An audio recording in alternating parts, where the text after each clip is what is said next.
calma lá. Eu não vou te julgar se você for como eu, que não tem pai de família, não tem filhos e mesmo assim você está considerando uma C4 Picasso.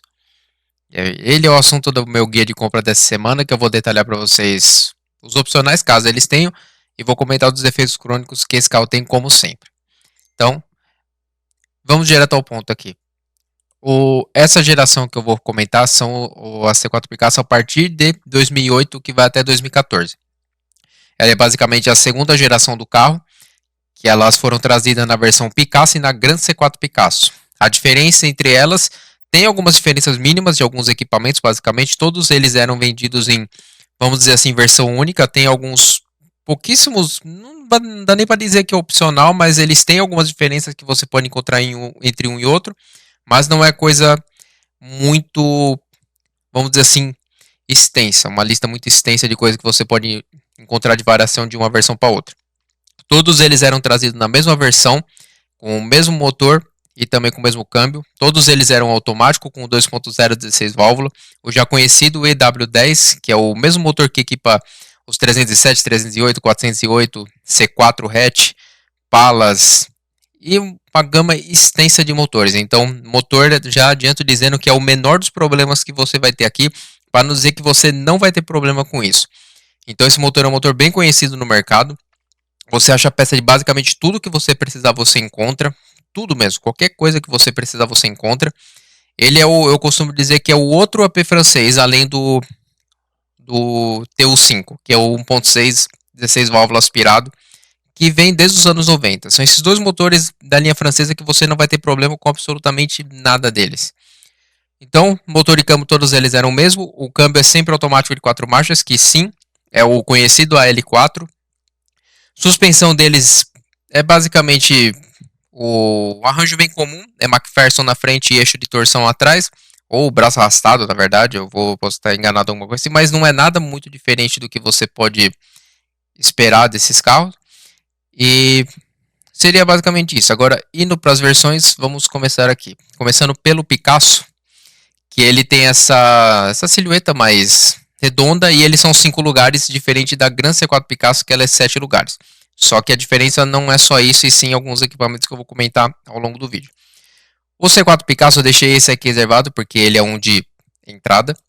Apesar de todos eles virem bastante completo, por assim dizer, então todos eles tinham ar digital, tinha 6 airbags, volante aqui com comando de som, que na verdade controlava várias coisas, o carro controlava recirculação, rádio e várias outras coisas, até funções do carro, do computador de bordo. Todos eles vinham também com esse painel central, que tinha já embutido também o computador de bordo.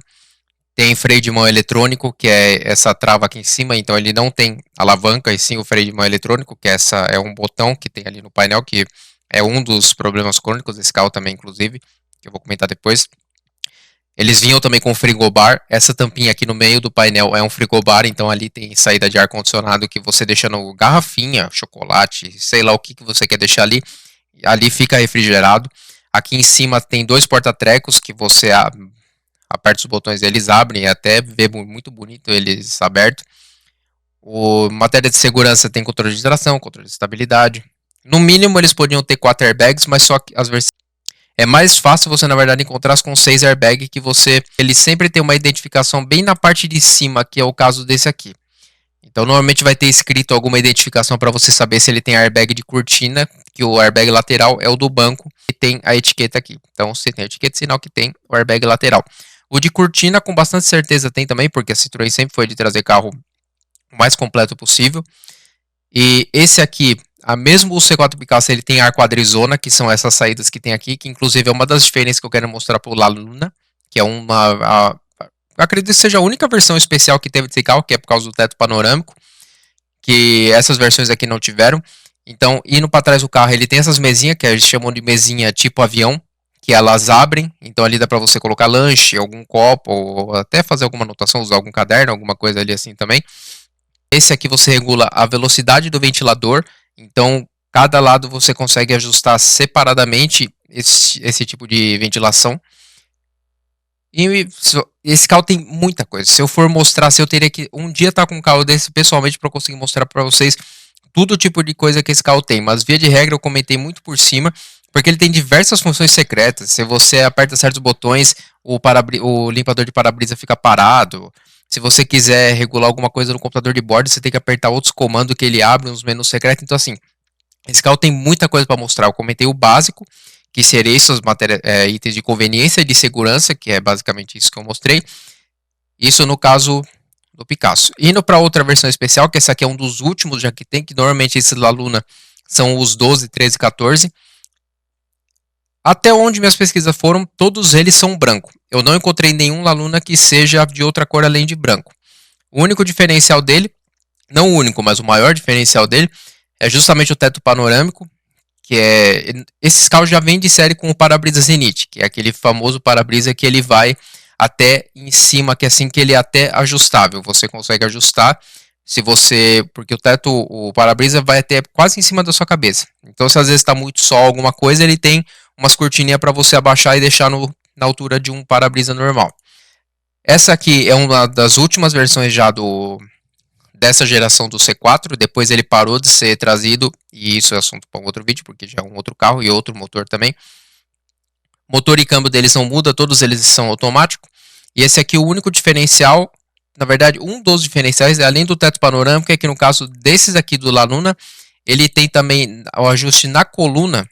Deixa eu ver se esse outro aqui dá para mostrar melhor, que eu deixei separado. Ele tem aqui, é digital. Então esse aqui você consegue, diferente do anterior que, como mostrei nesse aqui, ele é um ajuste manual ali, você não consegue ver, ele não tem telinha, vamos dizer assim.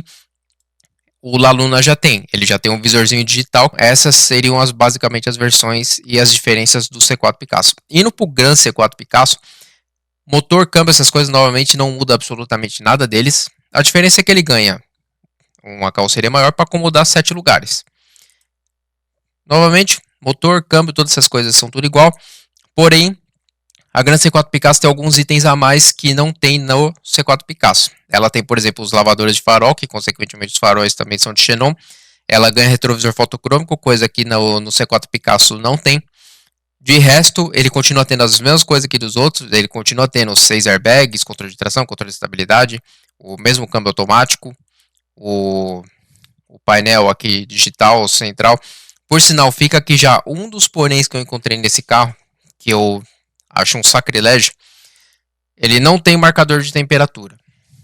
Só tem o marcador de combustível, o contagiro e a velocidade.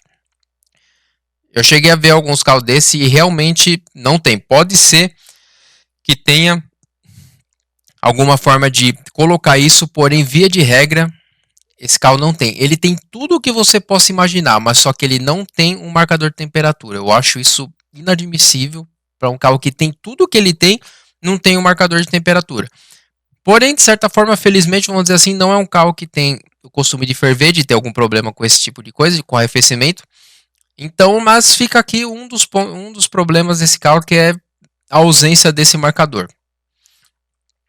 Então, no caso da Gran C4 Picasso, são basicamente essas diferenças. Ele tem também esse encosto de cabeça, que assim, que se você parou, ele parece um U, porque essa parte aqui da frente, ele está assim, você está vendo assim, certo? Aquilo ali é ajustável, então você puxa aqui assim um pouco para frente e ele fica parado, para justamente você conseguir ajustar, para você encostar melhor sua cabeça. Então, ele é até um pouco mais duro, que aí você põe de volta e ele fica assim. Se você quiser puxar mais, funciona basicamente assim, esse tipo de coisa. A Gran C4 Picasso, assim como o C4 Laluna, ele tem na coluna traseira também a regulagem digital do ar quadrizona. É quadrizona por quê? Porque tem uma zona para o lado do motorista, uma do lado do passageiro, e você consegue regular individualmente a terceira zona, que seria a zona que assim para o passageiro, no caso traseiro, e mais uma zona para outra coluna que é do outro passageiro. Então, por isso que é chamado de ar quadrizona. Essas versões também tem aqui atrás, que dá para reparar, é uma lanterna. Então isso aí, se você gosta bastante de ter um carro bem original, essas coisas, veja se tem essa lanterna, porque isso aqui às vezes é coisa que criança às vezes pega para brincar e acaba sumindo. Aqui está iluminando, mas é realmente uma lanterninha que você tira, você encaixa ali de volta e ela fica carregando lá para a hora que você precisar, você tira e você ilumina o que você está fazendo. A parte traseira aqui assim tem um trilho, então você consegue regular um pouco os bancos, não muita coisa, mas você consegue regular. De resto aqui assim como dá para ver talvez ali um pouquinho atrás, ela tem saída de ar, aqui é o ajuste de ar condicionado, que fica do lado do motorista, não é central. Então fica do outro lado ali para você conseguir controlar todos os comandos de ar condicionado. Assim como a C4 Picasso, ela tem também aqui em cima os dois porta-treco. Aqui no meio é um frigobar. Aqui fica a trava central para você travar e destravar as portas. O rádio fica escondido aqui nessa tampa, que é uma tampa que você aperta, ela recolhe. Aí na hora que você fechar de novo, ela fica escondida. Aqui fica o ajuste do controle de estabilidade. E seria isso. E também mais algumas diferenças em matéria de visual, que a partir de 2012, 2013, ela recebeu um facelift extremamente discreto, que consiste basicamente nessas rodas, que são rodas de 17 contra rodas de 16 polegadas, que é o caso dessa aqui. Essa aqui é 17 e ganhou esse emblema novo aqui, que é uma grade, por assim dizer, que é um emblema mais arredondado da Citroën. É como se fosse um facelift, mas não exatamente, porque não mudou muita coisa comparada a essa. Então, se você reparar com essa aqui, que tem o emblema antigo da Citroën, que ele é mais pontudo, a partir de ano 12 e 13, elas começaram a ganhar esse emblema mais novo, que é mais arredondado que está até hoje. Então, essas seriam as diferenças basicamente de matéria de equipamento para Picasso. São os lavadores de farol, o retrovisor fotocrômico, os 7 lugares e basicamente isso. Novamente, motor, câmbio, essas coisas não mudam nada. O único opcional desse carro era o teto panorâmico. Seria essa que tem o opcional do teto panorâmico, que é justamente o que dá para ver ali em cima aqui. É a cortina elétrica, só que o teto é fixo. Além do teto panorâmico, você pode encontrar algumas que não tem o banco de couro. Então, algumas têm o banco de tecido. Sim, tem algumas que são um banco de tecido, não chega nem a ser um veludo. Ele é um banco realmente assim, um pouco mais, não tão sofisticado pelo que o carro merecia. Então, em matéria de opcional, normalmente, falando da Gran C4 Picasso, é só o couro e o teto panorâmico, que eu já mostrei que você consegue identificar facilmente, dependendo do ângulo da foto, você vai ver o vidro logo em seguida, a hora que acaba o para-brisa, certo? Agora, indo para os problemas crônicos. Primeira coisa que você tem que saber é o chamado Comelec, que tem a ver muito com o câmbio, mas não exatamente com o câmbio. Como esse carro tem comando, tem o alavanca na coluna, é justamente aqui que começa o problema, porque como funciona esse esquema? Ele é uma peça eletrônica, diferente da maioria dos carros que tem uma alavanca. A alavanca o que é? Sai um cabo direto para o câmbio, que é a hora que você mexe na alavanca, aquele cabo mexe no corpo de válvula e faz a regulagem de tudo que tem lá dentro no corpo de válvula, para permitir passagem de óleo para certos lugares, para você conseguir dar ré, você andar ou você deixar em neutro e tudo mais. No caso desses C4 Picasso, tem essa alavanca, que é uma peça eletrônica. No câmbio tem outra peça eletrônica, que é o que recebe o comando da alavanca para saber em qual posição está. E assim, essa peça manda um outro sinal eletrônico para o câmbio. Então são 3 peças eletrônicas para fazer uma coisa só, que é engatar a marcha. E é justamente aí que começa um dos problemas do carro.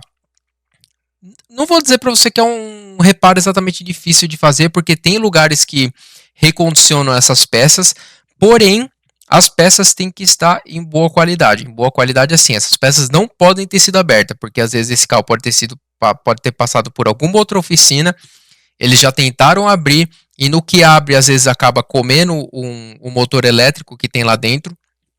Então nisso que destrói lá já era, não tem como arrumar. E tanto que essas oficinas que fazem esse reparo pedem justamente isso, pedem que as peças não podem estar abertas, ou dependendo do que ela ter sido aberta, dá para arrumar se não chegou nas partes vitais da peça, que é o motor elétrico e a placa eletrônica. Que às vezes a pessoa na hora que vai abrir não sabe que tem uma placa eletrônica ali, corta o circuito, pronto, acabou. Não tem o que fazer. Aí ou você pega uma sucata e tem que levar para eles arrumar, fazer, ou você compra uma nova na concessionária se você conseguir encontrar. Então, um dos problemas já está justamente aqui.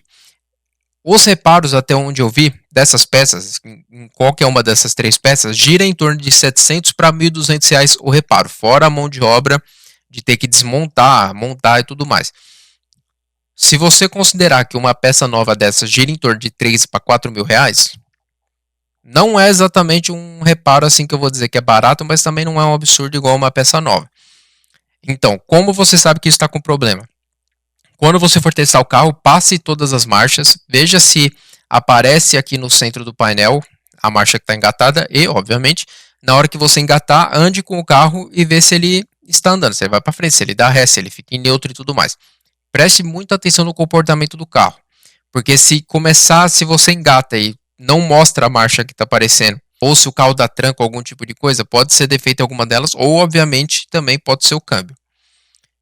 Como falei, esse aqui é o maior problema desses carros, é justamente isso. É bem legal o fato de ter uma alavanca na coluna, só que a engenharia por trás de toda essa peça, por ser 3 peças eletrônicas, é justamente o que acaba deixando esse reparo um pouco caro. Não é qualquer oficina que sabe mexer nisso, você vai ter que realmente ir para uma pessoa que realmente saiba o que esteja fazendo e saiba onde tem que pôr a mão, ou você deixar em uma especializada que oficina especializada está cansada já de. Não cansada, mas assim, eles sabem bem mexer e como mexer, certo? Aí vem o segundo problema também, que é justamente o freio de mão eletrônico. Que o que acontece? Às vezes, justamente de você apertar ali, o carro não engata e nem desengata. Ou se, por exemplo, você chegou num lugar, obviamente você acionou o freio de mão e o carro não desengata. Dá para você contornar isso de uma forma que, embaixo do banco do motorista, tem uma regulagem ali. Você tem que ter uma ferramenta, que é uma ferramenta que já vem no carro. Normalmente fica no step ou fica embaixo dos bancos ali também. Tem só assim, uma ferramenta que vem com o carro. Embaixo do banco do motorista, você vai com essa ferramenta, você vai desregulando o freio para conseguir soltar, porque o freio de mão normalmente fica preso no disco, no tambor traseiro. Você vai desregulando para você conseguir soltar, subir no guincho e levar para a oficina para arrumar. Muitas das vezes é um problema no botão ou algum problema eletrônico que está impedindo o carro de acionar o freio de mão. Então, esse é mais um reparo razoavelmente custoso. Não espere gastar menos que talvez de 700 para mais de R$ 1.000 nesse reparo, porque normalmente é uma peça eletrônica, é uma mão de obra especializada, então às vezes pode ser que não seja tão barato. E isso, infelizmente, não dá para você testar, porque você pode estar andando e simplesmente você ir para um lugar, você colocar lá e o carro parar. Não tem como testar isso, ele pode dar defeito 1 hora depois e pode dar defeito 15 anos depois. Então, mas saiba que também é um defeito recorrente desse carro. Outro defeito crônico é o forro do teto, que ele solta muito. Igual a maioria dos carros dessa época, que você vai encontrar que o forro de teto ele está soltando. Fica a famosa tenda do Aladdin. Ela fica bem solto, vai ficar um forro de teto bem estranho. Não é exatamente um reparo caro de fazer, só que o problema é que assim, muita gente não gosta de mexer, porque para tirar o forro do teto, você tem que desmontar todos os acabamentos da coluna, e esse carro tem airbag lateral, então às vezes a pessoa tem que saber onde tirar conector, algumas coisas do tipo. E justamente por você ter que desmontar o carro inteiro, tem gente que não gosta de fazer, porque às vezes você na hora de montar, você não, né? A pessoa que está fazendo vai montar, fica com alguns defeitos, alguns barulhos, então tem gente que prefere não mexer. Mas eu encontrei vários com esse problema, então saiba que é mais um defeito crônico desse carro. Esse é o menor dos problemas, porque não é um defeito eletrônico, não é um defeito que vai fazer o carro deixar de andar, mas saiba que é algo que pode acontecer, ou você encontra alguma unidade com isso, que não é exatamente uma surpresa, por assim dizer, que esse carro esteja com esse problema. O próximo defeito crônico tem a ver com a L4, que todo mundo já conhece, já sabe bem como funciona, já sabe quais os problemas. Cuide bem, cuide mal, ele vai te dar problema, então teste o carro. Tem vídeo no meu canal também mostrando como que se testa um câmbio automático justamente numa L4, por coincidência do destino. Teste tudo para você ter certeza, porque pode ser que ele esteja funcionando e assim como o freio de mão eletrônico, ele pode estar funcionando e do nada simplesmente ele começar a dar tranco e começar a dar problema. Mas saiba que essas unidades são equipadas com um infame AL4. Esse dispensa apresentações. Teste antes de você ter certeza se você vai comprar o carro ou não. Também já comentei da questão da ausência do marcador de temperatura, que é um carro desse que ele tem basicamente tudo, só que ele não tem um marcador de temperatura. Normalmente eu não entendo o porquê, mas não vai ter como você monitorar isso sem você ter que colocar um marcador ou alguma coisa assim. Esse também é, infelizmente, outro defeito crônico. Então seria isso basicamente o que eu tenho que apresentar sobre esses carros. São carros que eu, mesmo sendo solteiro, não tendo filho, nem sendo comprometido, eu adoraria ter um carro desse, eu gosto muito. São carros que você acha vários deles não exatamente muito rodados, mas só que com um bom histórico. E ainda você acha muitos dele com manual, chave reserva, nota fiscal, às vezes de único ou segundo dono ainda. Não são carros caros, você acha carro desses muito inteiro por 40, 35 mil, às vezes até menos de 30 mil reais você acha alguns carros desses. São carros que, no meu ver, envelheceram muito bem, não são carros feios, eu gosto muito do estilo deles, é bem realmente, você olha para um carro desse e fala, isso é um carro francês. É um carro que ele é grande, para quem gosta de carro grande, para ir com a família, ele tem conforto, não vai faltar porque são carros altos, então mesmo que você seja alto, você consegue encontrar facilmente uma posição de dirigir que te agrade.